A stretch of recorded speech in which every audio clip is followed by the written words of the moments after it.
చిన్నవి చిన్న చిన్న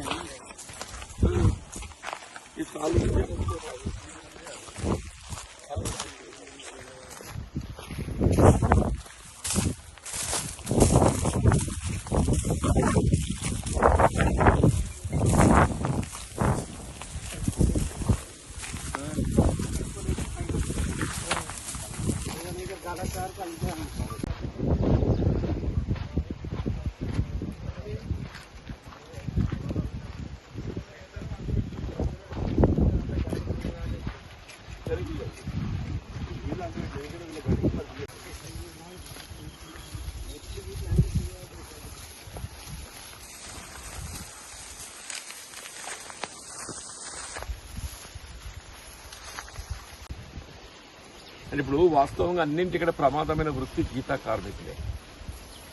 ఒకసారి మనం ఇంటి నుండి బయటకు వచ్చి వృత్తిపరంగా చెట్టెక్కితే చెట్టు పైకి వెళ్ళి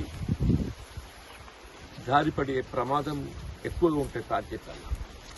సరే ఈత చెట్లలో కూడా ఉంటుంది, ఈత చెట్టు కంటే ఎక్కువ తాటి చెట్లు ఉంటాయి. ఇప్పుడు ఆది నుండి కూడా గీతా కార్మికులు తాటి చెట్లపై ఎక్కువ ఆధారపడ్డారు. ఇప్పుడు ప్రస్తుతం ఏదైతుందో ఈత వనాలు పెరిగి వస్తున్నాయి, అది కొంత సులువైపోయింది అనుకోండి. కానీ ఇప్పుడు నర్సింగపూర్ లాంటి గ్రామాలలో మొదటి నుండి కూడా తాటివనంపై ఆధారపడి ఉన్నారు. ఈ తాటివనం ఏదైతుందో నిన్నటి రోజు ప్రమాదంతో అగ్నికి ఆహుతి కావడంతో గీతా కార్మికుల వరకు ఉన్నటువంటి ఉపాధి కూలిపోవటము నిజంగా బాధాకరమని చెప్పండి. ఇప్పుడు వృత్తిపరంగా మానవ జీవితానికి ఎంత విలువ ఉంటుందో వృత్తికి అంత విలువ ఉంటుంది.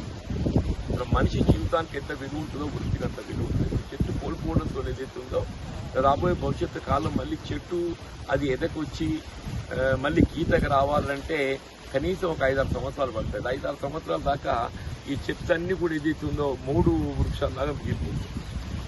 ఇలా ప్రభుత్వం ఏదైతుందో గీతా కార్మికుల సంక్షేమం కొరకు సరే కార్యక్రమాలు అయితే ప్రకటిస్తుంది. వారికి స్థలాలు కేటాయింపు చేస్తామని చెప్పని, మరి కావాల్సినట్లు ఈత వనాల పెంపులకు ప్రభుత్వ పరంగా దోహదపడతామని చెప్పని. ఇక్కడ వాస్తవం ఏదైతే ఈ మధ్యకాలంలో ఈ ప్రభుత్వ స్థలాల కేటాయింపు అనేది చాలా మంది గ్రామాలలో ప్రభుత్వ స్థలాలు కరువైపోయినాయి. అంటే అవన్నీ ఏదైతుందో అసైన్ ల్యాండ్స్ కింద కేటాయింపు చేయడంతో లేకపోవడంతో మనం ప్రభుత్వ కేటాయింపు చేయాలన్నా కానీ పెంచడానికి వరకు కేటాయింపు చేయాలి. నర్సింగాపూర్ అందుబాటులో ఉన్నది కాబట్టి సర్వే నెంబర్ 437 ఇక్కడ వెంటనే ఒక 5 ఎకరాల అన్నా కనీసం ఒక 10 ఎకరాలు ఇచ్చినా కానీ బాగుంటుంది. 2 గ్రామాలు ఆధారపడి ఉన్నాయి. ఇటు ధరూరు కానీ నర్సింగపూర్ 2 గ్రామాలు ఆధారపడి ఉన్నాయి కాబట్టి ఒక్కొక్క గ్రామానికి 5 ఎకరాలు చొప్పున 10 ఎకరాలు ఇచ్చిన బాగుంటుందని చెప్పి అంటున్నాం. అట్లా బెల్ట్ షాపులను నిరోధించండి. పోలీస్ శాఖ ఏదైతుందో ఇవాళ డ్రంక్ అండ్ డ్రైవ్ అని చెప్పని టెస్టులు చేస్తుంటారా? మీరు డ్రంక్ అండ్ డ్రైవ్ ఆదాయం కోసం ఏదైతుందో తాగినోనికి ముక్కుకు పైప్ పెట్టి ఊదు అని చెప్పి అంటారు.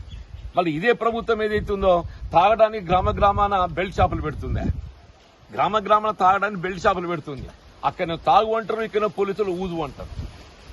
అక్కడ తాగు అంటారు, ఈయన పోలీసులు ఊదు అంటారు. నాకు ఆశ్చర్యం ఏంటంటే గుల్లపల్లి రోడ్డుకెళ్ళి వస్తుంటే ఆడ మండపం ఉన్నదే. గుల్లపల్లి రోడ్డుకి వస్తే మోతే మండపం జగిత్యాల మండపం ఉన్నది. అక్కడే తాగాలి, అక్కడనే మూతికి పెట్టి ముక్కు పెట్టి ఊదు అనాలి. అదేం ధోనియాక ఆ మూతికి పెట్టి ఊస్తే అసలు వైన్ విస్కీ తాగిన దానికంటే ఈ కళ్ళుకు పర్సెంటేజ్ ఎక్కువ వస్తుంది. ఇక వాళ్ళకి ఎక్కడ లేనట్టు పోలీస్ స్టేషన్ ముందే పెడతారా అంటే వాళ్ళకి ఎక్కడికి వచ్చి ఇప్పుడు పోలీస్ శాఖ నిర్వహణకు ప్రభుత్వంపై ఏ విధమైనటువంటి ఆర్థిక భారం లేకుండా వాళ్ళ నిర్వహణకు కావాల్సిన ఆదాయాన్ని వాళ్ళే సమకూర్చుకునేటట్టు ఈ ముక్కుకు పైపెట్టి పెనాల్టీ లేచి వాళ్ళ యొక్క నిర్వహణ భారం ఏదైతే జీతాలు వెచ్చెత్తుకున్నట్టు మరి ప్రభుత్వం ఆలోచన చేస్తున్నట్టు కనబడుతుంది. దయచేసి ఇక్కడ మన గీతా కార్మికులు ఆత్మస్థైర్యం కోల్పోకుండా ధైర్యంగా ఉండండి. నేను తప్పకుండా బాధ్యత తీసుకుంటా బాబు. మన నర్సింగాపూర్ సొసైటీకి సంబంధించి మీకు 5 ఎకరాలు ఇవ్వడానికి జీవోనే ఉన్నది. ఈ 2 గ్రామాలు ఆధారపడి ఉన్నాయి కాబట్టి రేపు మండే నాడు ఏదైతుందో నేను సోమవారం నాడు గౌరవ జిల్లా కలెక్టర్ గారు విజ్ఞప్తి చేసి మీకు ఒక 5 ఎకరాలు సర్వే నెంబర్ 437 కానీ ఇతరత్ర కానీ భూమి కేటాయింపు చేసేటట్టు, అందులో ఈతవనం పెంచుకోవటానికి వరకు ప్రభుత్వంకి వెళ్ళేదైతుందో ఇలా హరితహారం గతంలో అమలు చేసినాం.